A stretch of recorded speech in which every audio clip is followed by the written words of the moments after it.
My last duchess by Robert browning. इस poem का पहला हिस्सा आपको डिस्क्रिप्शन में मिल जाएगा। ये पार्ट 2 है। पहला हिस्सा लाजमी देखिएगा ताकि आपको पार्ट 2 की समझ आ जाए।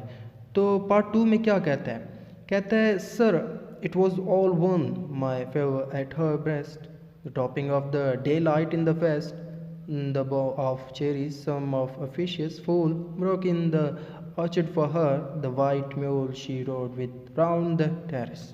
अब यहाँ पर किंग उस मैसेंजर को बता रहा है, क्या बता रहा है कि अरे सर इसके लिए ना, इस डचेस के लिए सब कुछ बराबर था, चाहे मेरी दी हुई ज्वेलरी हो जिसे इसने अपने सीने पर लगाई हो, या फिर डूबता हुआ सूरज हो, चाहे वो किसी बेवकूफ़ की तरफ से आया या दिया हुआ चेरी का फ्रूट हो। हाँ, अगर ये डचेस खच्चर पर बैठकर सवारी भी करती है ना, तो इस सवारी से भी ये खुश हो जाती थी। वो इन सब चीज़ों को, ये किंग बताता है उस मैसेंजर को कि वो इन सब चीज़ों को ना एक बराबर मानती थी, यानी किसी भी चीज़ को ये स्पेशल नहीं समझ रही थी।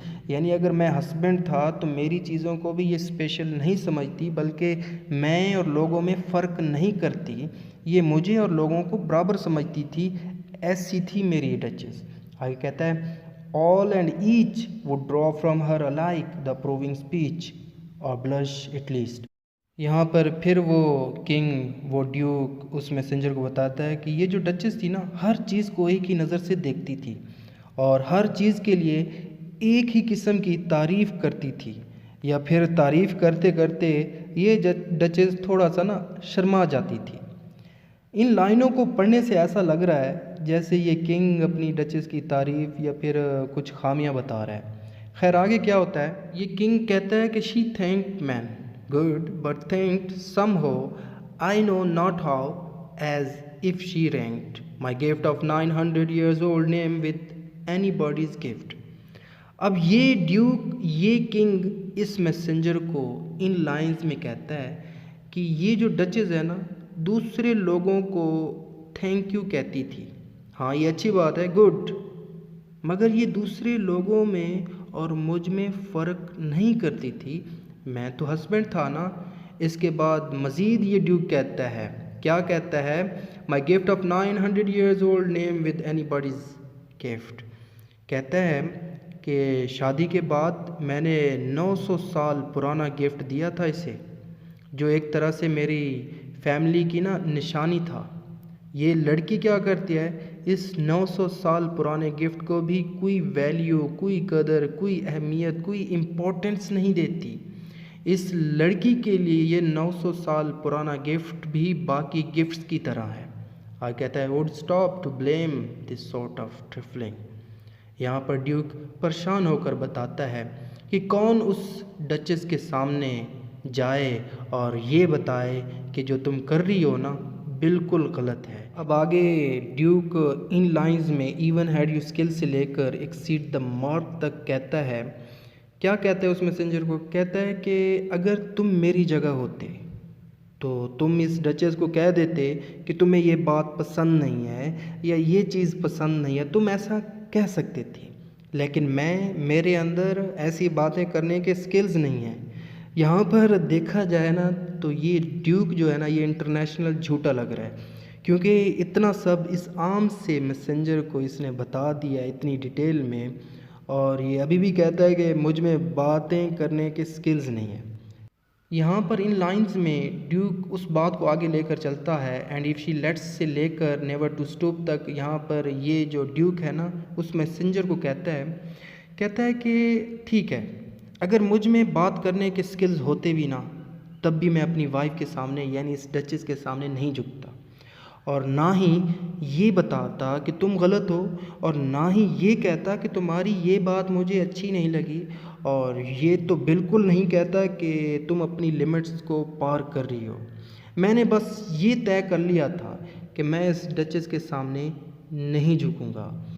आगे फिर ड्यूक कहता है oh sir she smiled no doubt whenever I passed her but who passed without much the same smile. Duke messenger को बताता है कि अरे सर, इसमें कोई शक नहीं है कि जब भी मैं इस डचेस के पास से गुज़रता था ना, तो ये मुझे स्माइल करती थी, मुस्कुरा देती थी मुझे देखकर, लेकिन ये कमबख्त हर गुज़रने वाले को सेम स्माइल देती थी। यानी मैं इसके लिए इतना स्पेशल नहीं था। This grew, I gave commands, then all smiles stopped together. अब ये ड्यूक इस मैसेंजर को कुछ बहुत अजीब सा बताता है। कहता है कि मैं ना अब पक चुका था, बहुत हो गया था जो भी इस डचेस ने किया था। मैंने अब इसको ना एक दिन मारने का ऑर्डर दिया था, कमांड दी थी, ताकि इसकी स्माइल बंद हो जाए और इसके मरने के बाद इसकी स्माइल, इसकी मुस्कुराहट पर सिर्फ मेरा हक हो। फिर इसके फ़ौरन बाद ड्यूक मैसेंजर को कहता है, there she stands as if alive. देखो उसे, उसको देखो, उस पेंटिंग को, उस डचेस को देखो। आज ये पेंटिंग, ये डचेस सीधी खड़ी है, ऐसा लग रहा है जैसे ज़िंदा हो। लग रहा है ना तुम्हें? आगे कहता है, will please your eyes will meet the company below then. अब ड्यूक इस मैसेंजर को ये सब बताने के बाद बोलता है, अब खड़े हो जाओ, नीचे जाते हैं, बाकी लोग हमारा इंतज़ार कर रहे हैं। अब यहाँ पर ये मैसेंजर खड़ा हो जाता है, हैरान भी होता है, बहुत कुछ इसने सुन लिया था और इसे यकीन नहीं आ रहा था कि बादशाह ऐसा भी कर सकता है। खैर, अब क्या होता है, अब ये दोनों नीचे जा रहे होते हैं। आई रिपीट द काउंट से लेकर डिस अलाउड तक ये ड्यूक कहता है कि तुम्हारे मास्टर अपनी रहमदिली की वजह से, अपनी काइंडनेस की वजह से, जनरसिटी की वजह से जाने जाते हैं, और मुझे यकीन सा है कि मेरी मांगें जो भी मैंने दहेज के लिए, डाउरी के लिए रखी हैं, वो उन मांगों से इनकार नहीं करेंगे। The his fair daughter self as I want at starting is my object. हाँ, ये मत समझना, मैसेंजर को कहता है कि ये मत समझना कि मैं लालची हूँ, बस मैं तो ना तुम्हारे मास्टर की बेटी ही चाहता हूँ। आगे ने वी विल गो से लेकर ब्रॉन्ज फॉर मी तक ये ड्यूक कहता है, क्या कहता है मैसेंजर को, कि हम दोनों साथ में नीचे चलते हैं। उधर देखो नेपच्यून को, जिसने सी हॉर्स को ना अपने बस में किया हुआ है। यहाँ पे पोजेशन की निशानी बताई जा रही है कि नेपच्यून ने क्या किया हुआ है कि सी हॉर्स को अपने बस में किया हुआ है, अपने कंट्रोल में किया हुआ है।